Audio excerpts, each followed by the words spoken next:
आज की period activity है साइंसी तजुर्बा।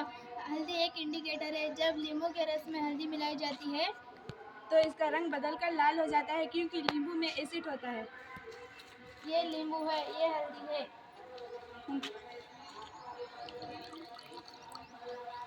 अब थोड़ी सी हल्दी डालेंगे, फिर नींबू डालेंगे।